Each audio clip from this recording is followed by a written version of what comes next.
This is Russ. Yeah, I'm back in the car again. What time is it? 2:18 p.m., 45 degrees outside, overcast day. I've been getting a lot of emails recently from the Consumer Electronics Show. Yep. I mentioned to you guys that I had applied for a press pass just to see if I can get a press pass. I was able to get one, but you don't actually physically get the pass unless you go there. And I don't plan to go there. This is out in Vegas, around the January 6th time frame, something like that.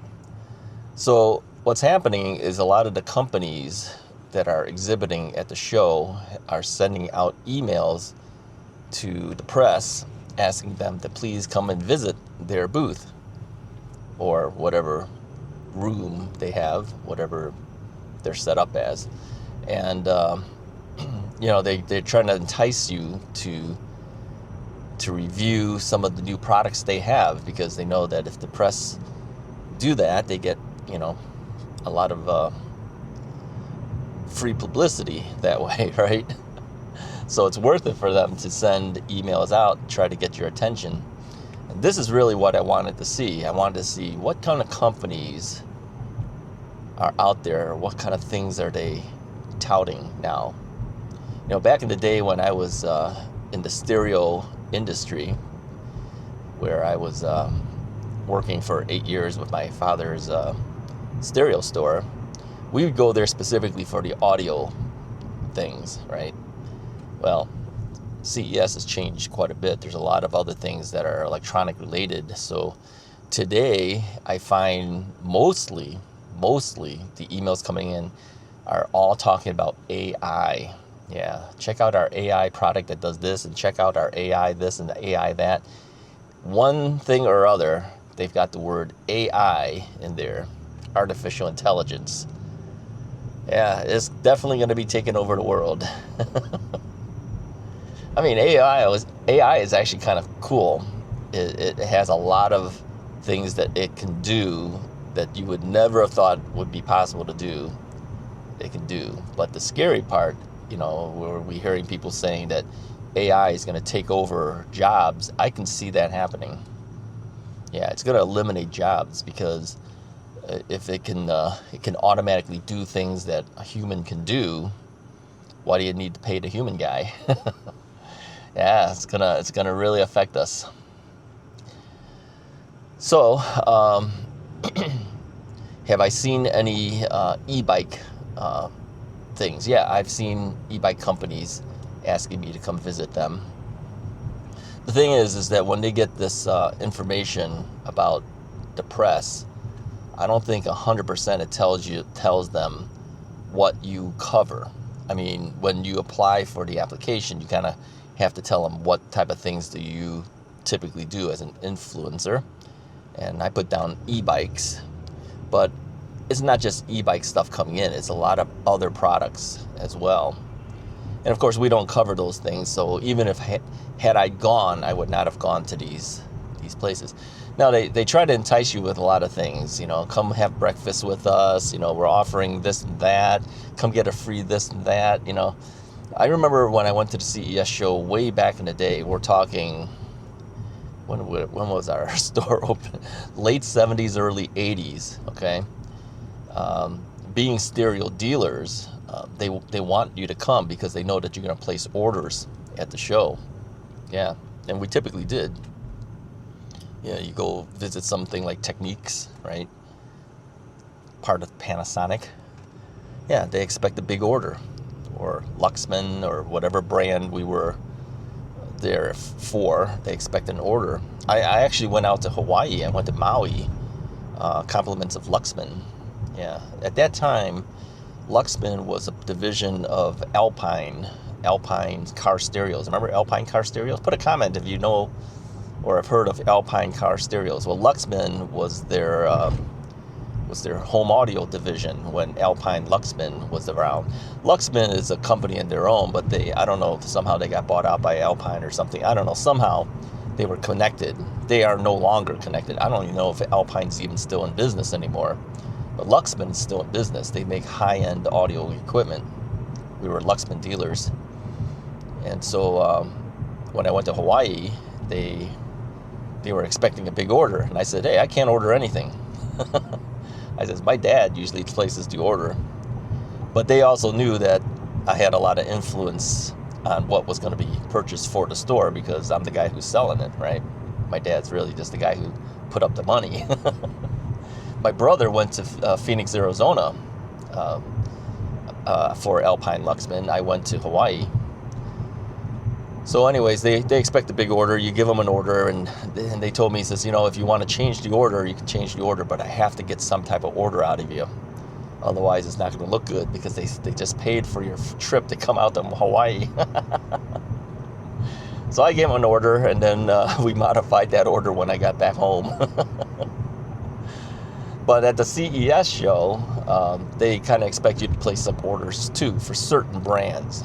Not all the brands, but they kind of expect the dealers will place orders, because that's the whole point of being at the show. They want to sell product. It was an interesting thing. I've also been to the NAMM show. This is the National Association of Music Merchants. This is the musical instrument show.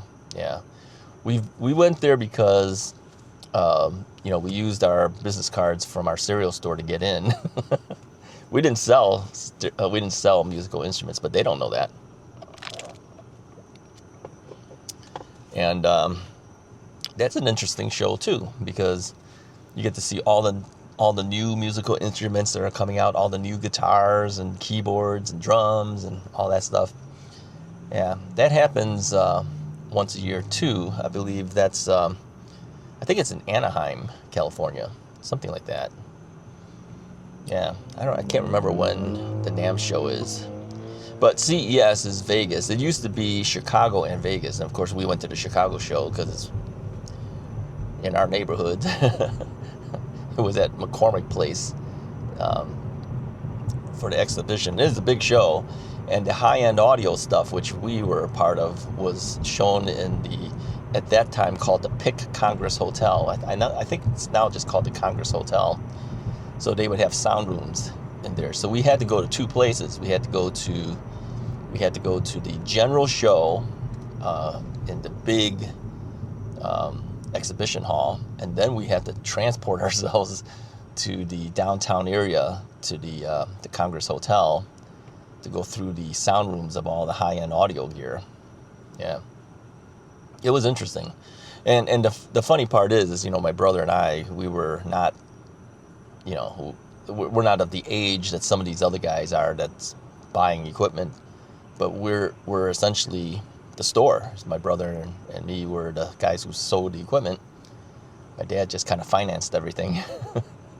So being young guys and going to the show and being able to place orders was kind of interesting.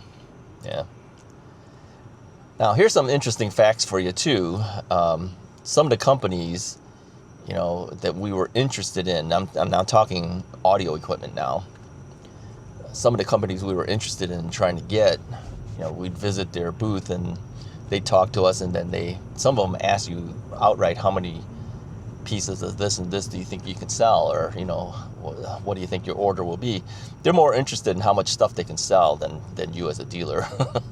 Well, I guess it kind of tells them how much business volume you might actually do if you can give them some idea. I remember Polk Audio, which was a speaker company. Matthew Polk outright asked me. He said, "What are the other speaker brands that you have? How much volume do you think you can do? All that type of thing." So, I don't think he was interested in us. We weren't big enough. They wanted only to put it in larger type stores. We were a small boutique type high-end store, but we weren't always high-end. We started out with what we called mid-fi, middle of the line products. At that time, it would be things like Marantz, although now Marantz is very high-end again.